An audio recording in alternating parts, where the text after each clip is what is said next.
Xarnegu pastorala martxan da. Ines Adegasen protagonista izanen duen Xarnegu eskualdeko pastoralak ekainean ikusiko du argia, baina errepikak hasi dira jada. Hirugarren bilkuran 100 bat agertu dira eta badira 7 herri eta aldatzen gira igande guztietan, errepika guztietan lekuz dinabizatzeko herri bakotxa.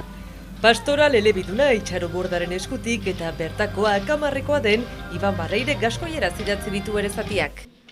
Batzuk emaiten dute beti eskuaraz, bertze batzuk gaskoinez, eta beraz aski normalat zauko eta pozgarria olako proiektu batien gure bizkuntz horien integratzea. Nire horkoan ez horagarrikoa bastidatik kilometro eskasetakoa, eta horagarren ere jende asko bada gaskoiez ari dena. Jana dut nahasiak direla hor bi hizkuntzak, bi kulturak, eta horren gainerat beste kultura bat etorri dela, hori da frantses kultura, beste bi kulturak ezabatu nahi izan dituena, baina hor dago hura ere bere lekoa atzeman ezinez.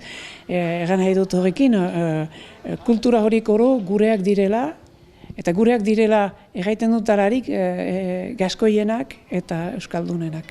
Quand demanda describe les paraules Aukera hona da parte hartzea, bizi partekatu nahi dugu, eskatu zidatelarik idaztea gustukoa izan nuen.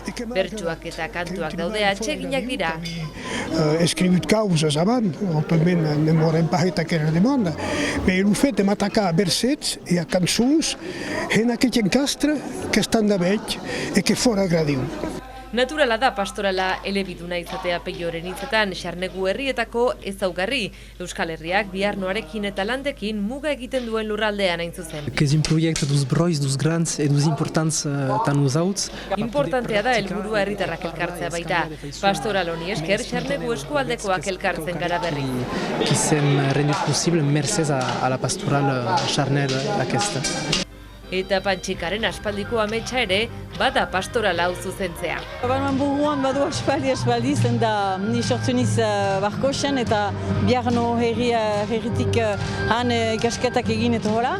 Eta bazen beti bata beste kontrako zerbait Biarnesak euskaldunen kontra. Eta beti banan buruan muga batetan behar nuela zerbait egin.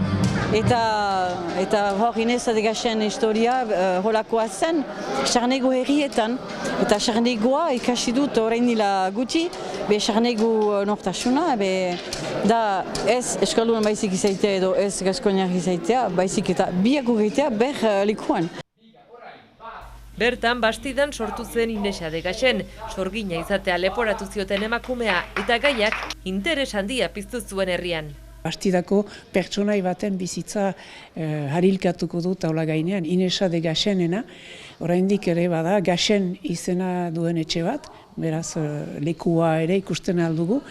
Eta zen pertsonai berezi bat, horren bidez, gainerat, orduko 17. Mendeko giro politiko, erlijioso eta guziak ere jogatzen dira. Eta hor gertatu ziren bereziki sorgin izi afera latz horiek Euskal Herria luzarako traumatizatu zutenak. Eta orduan bai han ezagutzen dute. Eta bizik konten dira berriz huizilik zentabon. Inesa ezakigun ora joan zen, eta pentsatzen du gure artean dela egun. Inesa sorgin bat zen eta erretua izan da, horrentzat akusatua izan delako sorgina bat zelako. Adibidez egun hasi ziren antzerkia lantzen, eta dantzariak beste gela batera joan ziren dantzaren lantzeko, eta denak berriz juntatzen gira. Zerotik hasi dira herritarrak eta hori da pastorala antolatzearen xarma erregientaren hitzetan. Asko familian eta lagun artean etorri dira. Nire amarekin pentsatu dugu egitea ongi izan dela, zenta lagunan artean ere egoten gira eta esperientzia hon bat izan dela. Nire nahiarekin egiten dut bakarrik, baina pentsatzen. Nik justu aitatamekin. Lehen aldiko zentzunuen pastoral bat izan dela eta lagunekin egitea pentsatzen. Laster banatuko dira pertsonaiak eta fitxa sortzeko lehiaketa ere martxan jarri berri dute.